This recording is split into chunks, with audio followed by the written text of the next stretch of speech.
Ömürlerinizde neçe marta kızlar bilen yürgensizler babbu? Bize kızlar bilen yürüyden kızlar boladan emasmiz? Peri onu işletmeyenmiz bize. Aytaver. Zora. Meyna hiç etme sen aytaver. Aytaver. Dinle bize. İno Şahrux'un özü aytıp turtdu aytsana. İne ku oturtman ku. Koysaylar ama o devlet siyaset üniversite araştırmalar. Ötken sefer ama ayt dediğiniz ayt kalmıyor ki uğruş oldu aytım ben işlese söylemem ben. Nodan korkuttuysan ay. Şahrux bilen danışkanımızda 3 yıl boğanmasa, şu 1 yılda 365 gün olsa 365 yıl 3'e köpeytiremiz.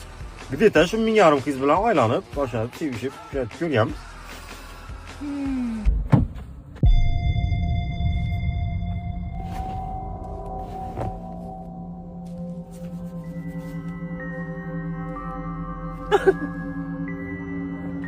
Şahrux.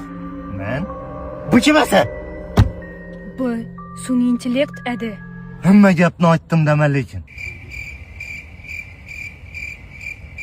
Aytdim. Hem meni haromatasini olsin.